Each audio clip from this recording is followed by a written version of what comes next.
इस वीडियो को लाइक करें, हमारे चैनल को सब्सक्राइब कर बेल आइकन जरूर प्रेस करें हमारी लेटेस्ट वीडियो सबसे पहले देखने के लिए।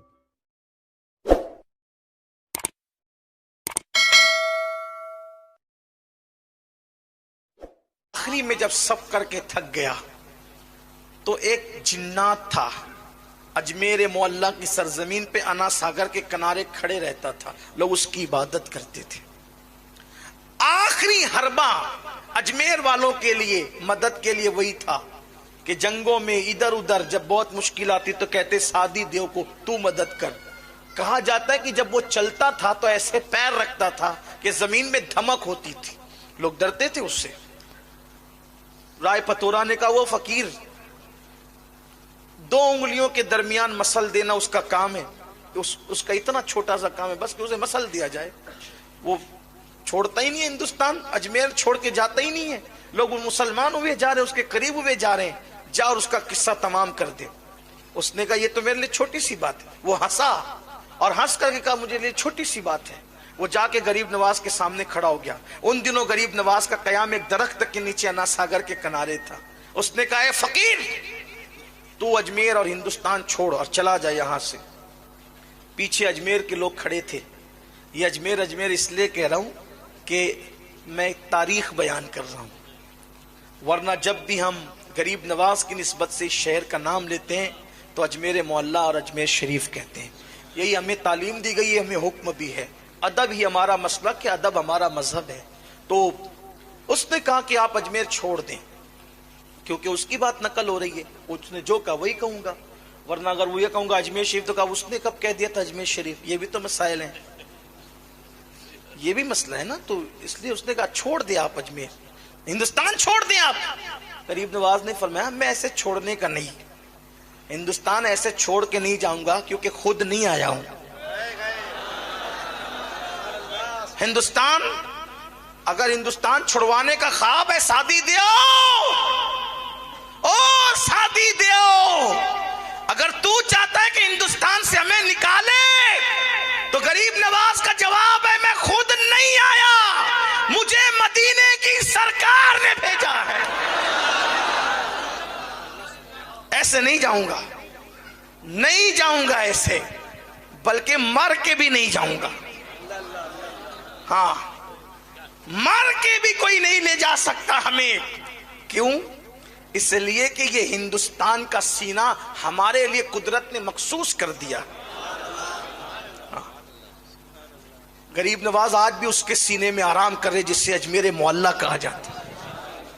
रश्क की नजर से देखती है उस जमीन को और जमीनें कि इतना बड़ा मुबल्लिग आजम आराम कर रहा है, और सीने में जमीन के सीने में आराम कर रहा है। इसलिए कि अमानतें सीने ही में दफन होती है, अमानतें सीनों में दफन होती है।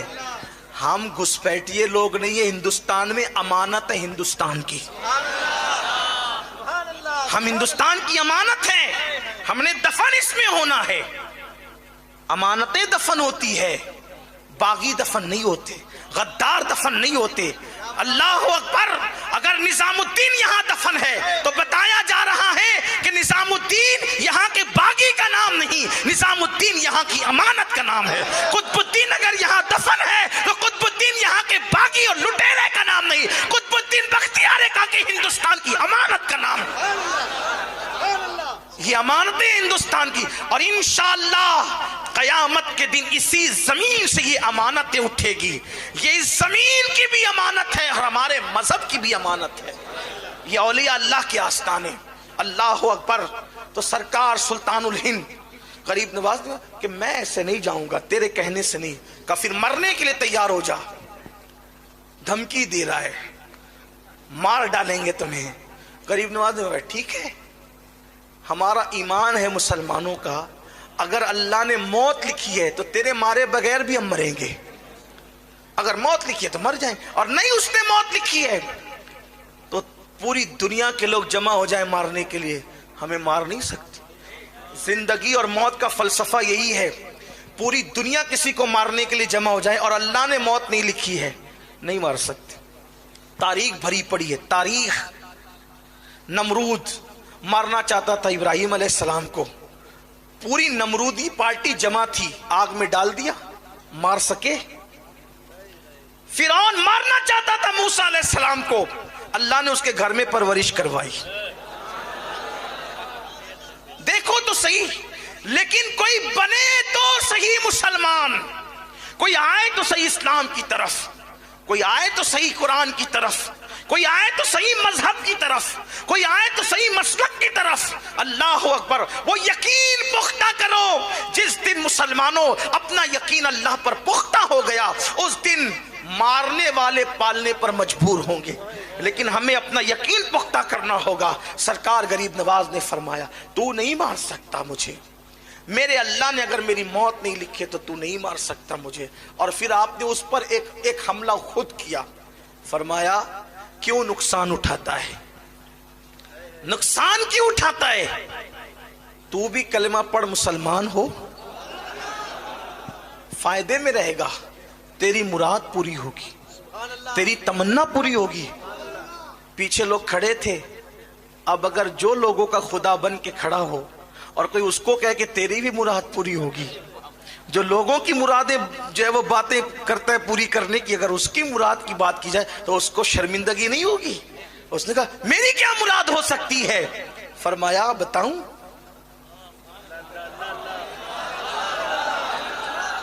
गैब दा नबी का बेटा इस लहजे में गुफ्तगू कर रहा था एक जिन्नात के साथ।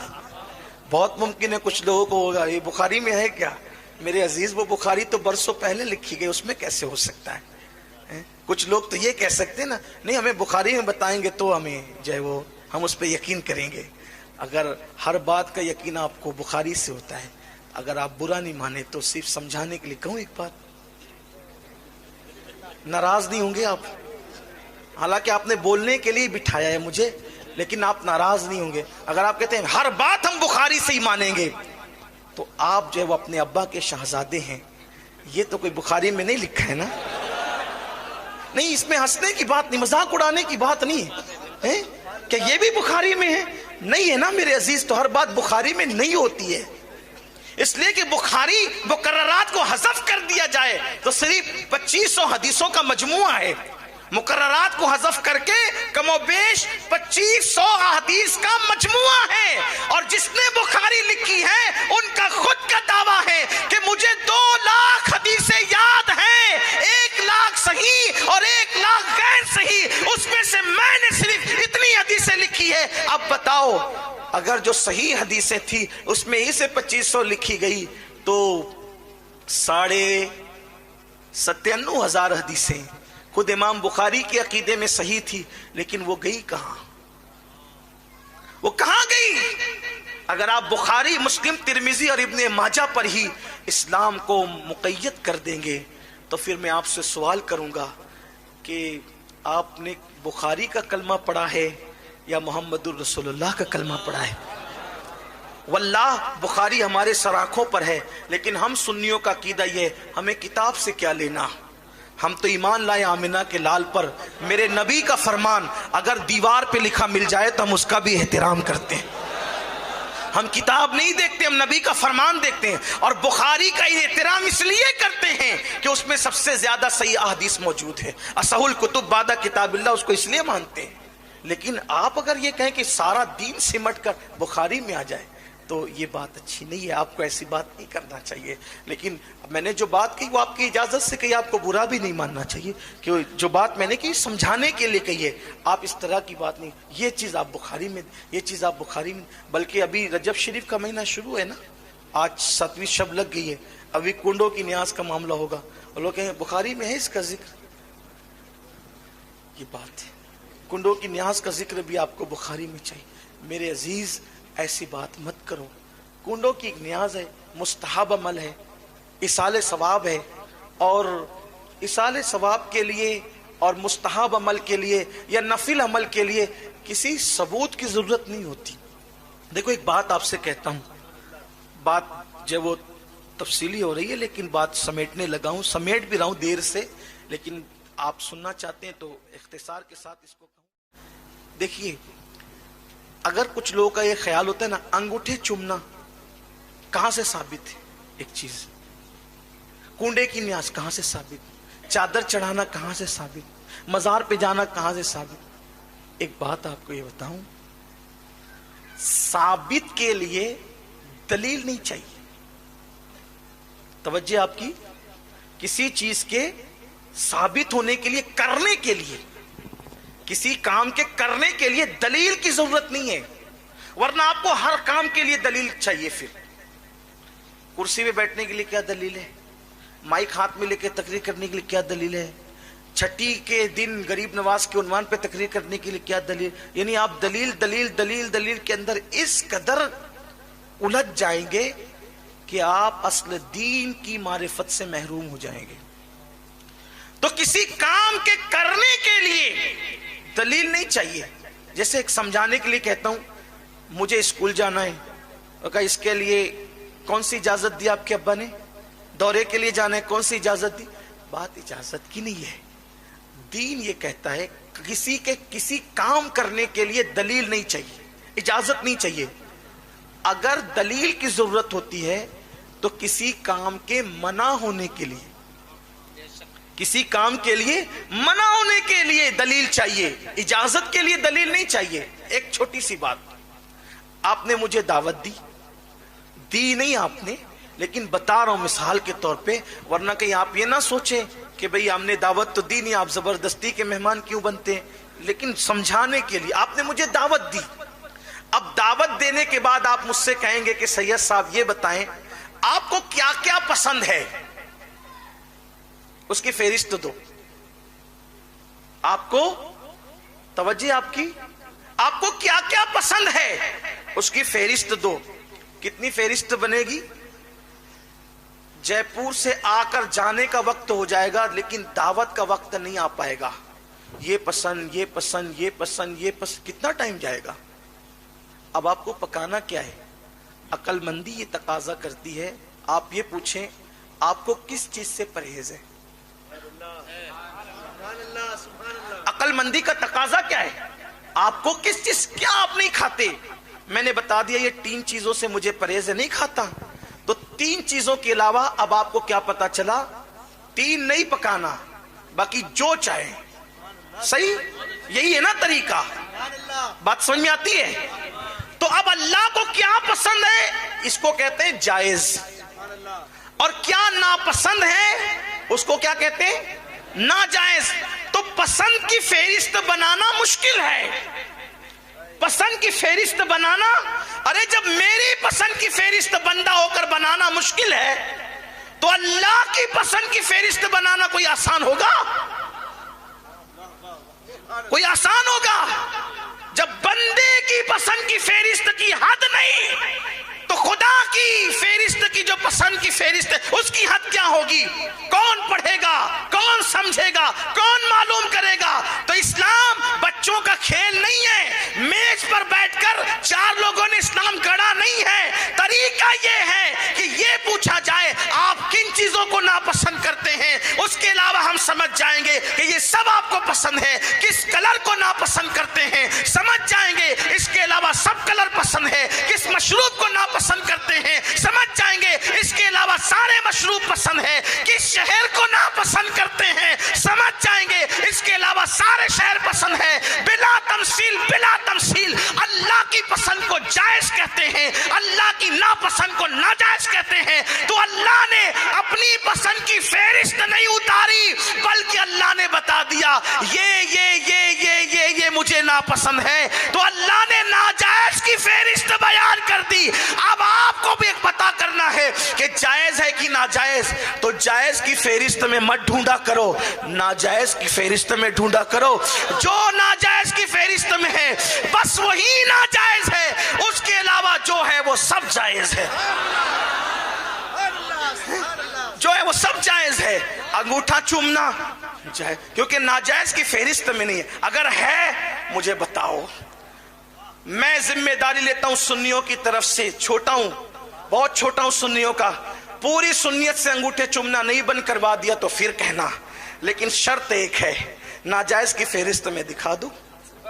लेकिन मुझे यकीन है, ये यकीन है 500 मर्तबा मर के जिंदा हो जाओगे, پھر بھی ناجائز کی فہرست میں انگوٹھے چومنے کا ذکر نہیں دکھا سکتے.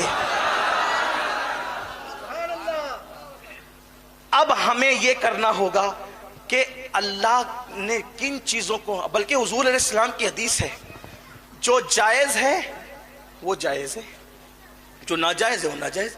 جس بارے میں قرآن چپ ہو اس کے متعلق تم کلام نہ کرا کرو، قریدہ نہ کرو. قریدنے کی اجازت نہیں ہے. بات دور نکلی لیکن بات آپ کے سمجھ میں آ تو گئی ہوگی نا. اب لوگوں کو چاہیے کرنے کا ثبوت نہیں، منع کا ثبوت ڈھونڈو. منع ہے تو ٹھیک ہے لے آؤ، اچھی بات ہے. تو سرکار غریب نواز رضی اللہ تعالی نے فرمایا شادی دے آؤ، تیری مراد پوری ہوگی. تیری بھی مراد، کلمہ پڑھ تیری مراد پوری ہوگی. کلمہ پڑھنے والوں کی مراد پوری ہوتی ہے. آپ سے بھی کہتا ہوں اگر مراد پوری کرنا چاہتے ہو تو کلمہ شریف زیادہ پڑھا کرو، کلمے کا ورد کیا کرو، مرادیں پوری ہوتی ہے. کہا تیری مراد بھی پوری ہوگی، کلمہ پڑھ. اس نے کہا میری کیا مراد ہو سکتی ہے؟ فرمایا سن بتاؤں تجھے کیا ہے. کہا سن، ایک مورت ہے پتھر کی مورت جو بہت سلیقے سے تراشی ہے سنگ تراش نے، اور اس کو دیکھ کر تو اس پر شیدا اور فدا ہے. دن بھر یہاں کھڑا رہتا ہے اور جب لوگ سو جاتے ہیں تو رات کو جا کر کے اس بت خانے میں اس مورتی کے پیروں کے پاس بیٹھ کر کہتا ہے مجھ سے بات تو کر، مجھ سے بات تو کر، مجھ سے کلام تو کر، مجھ سے بات تو کر، مجھ سے کلام تو کر. روتا رہتا ہے لیکن وہ تجھ سے کلام نہیں کرتی. تیری یہ مراد پوری ہوگی اگر تو نے کلمہ پڑھا. اگر تو نے کلمہ پڑھا تیری مراد پوری ہوگی. سیرت النبی کا یہ پہلو جنات کو کلمہ پڑھانے والا میرے غریب نواز کی زندگی میں کس شان سے آیا ہے. اللہ اکبر فرمایا کلمہ پڑھ. اس نے کلمہ پڑھا اس لیے کہ محبت کیا نہ کروائے. اب تو وہ سارے بھکتوں کو چھوڑ کر یہ خود بھکت ہوا اور اس نے کہا کہ کلمہ پڑھا. کلمہ پڑھنے بعد کہا حضور اب اس سے ذرا بات کروا دیں. چلے اور بات کروا دے. فرمایا تو خود جا. روز جاتا تھا ہمارے بغیر جاتا تھا، آج ہمارے کہنے پہ جا. سبحان اللہ. تاکہ پتا چلے محمد الرسول اللہ کے غلاموں کے کہنے کی شان کا عالم کیا ہے، سبحان اللہ. ان کی بولی کی شان کا عالم کیا ہے. جب غلاموں کا یہ عالم ہے تو سید الانبیاء کا عالم کیا ہوگا. جب ان کے گدا بھر دیتے ہیں شاہان زمانہ کی جھولی، محتاج کا جب یہ عالم ہے مختار کا عالم کیا ہوگا. کہ جا اور جا کر اس کا ہاتھ پکڑ کر کہنا چل تجھے معین الدین بلاتے ہیں. جا کر کہنا چل تجھے معین الدین بلاتے ہیں. ہاتھ پکڑ کر کہا چل تجھے معین الدین بلاتے ہیں. وہ حقیقت میں چلنا شروع کر دیتا. سبحان اللہ. سبحان اللہ. حضور غریب نواز اس کا نکاح اس کے ساتھ کہتے ہیں. وہ کہتا ہے حضور میں آج بہت خوش ہوں، شاد ہوں میں آج. فرمایا ہم نام بدلتے تیرا، تو ہمیشہ شاد رہے گا. تو شادی تھا اب تک، اب تو ہو گیا شادی. شادی کر کے تو شادی ہو گیا.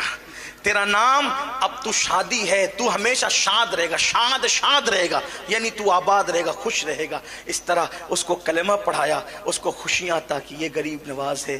آخری جملہ حضور علیہ السلام کی سیرت میں ہم دیکھتے ہیں، حضور کی سیرت میں دیکھتے ہیں کہ تمام انبیاء میں سب سے زیادہ جس کے ہاتھ پر لوگ مسلمان ہوئے ہیں وہ مصطفیٰ جان رحمت کی ذات ہے.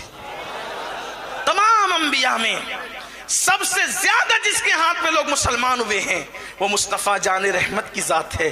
تمام اولیاء میں سب سے زیادہ جس کے ہاتھ پہ لوگوں نے کلمہ پڑھا ہے وہ میرے خواجہ ہندوستان کے راجہ سرکار غریب نواز کی ذات ہے. ان کے ہاتھ پر لاکھوں لوگوں نے اسلام قبول کیا اور آج ہند کی سرزمین انہی کی برکتوں سے شاد و آباد نظر آ رہی ہے. اللہ ہمیں اپنے بزرگوں کے نقوش پا پر قائم رکھیں، ان کے نقش قدم پر چلنے کی توفیق عطا فرمائیں. بزرگوں کے نقش قدم پر ہمارا عقیدہ بھی رکھے، ہمارا عمل بھی رکھیں. تیرے غلاموں کا نقش قدم ہے راہ خدا، وہ کیا بہک سکے جو یہ سراغ لے کے چلے۔ گفتگو کے درمیان اگر کوئی غلطی ہو تو اللہ تعالیٰ معاف فرمائے۔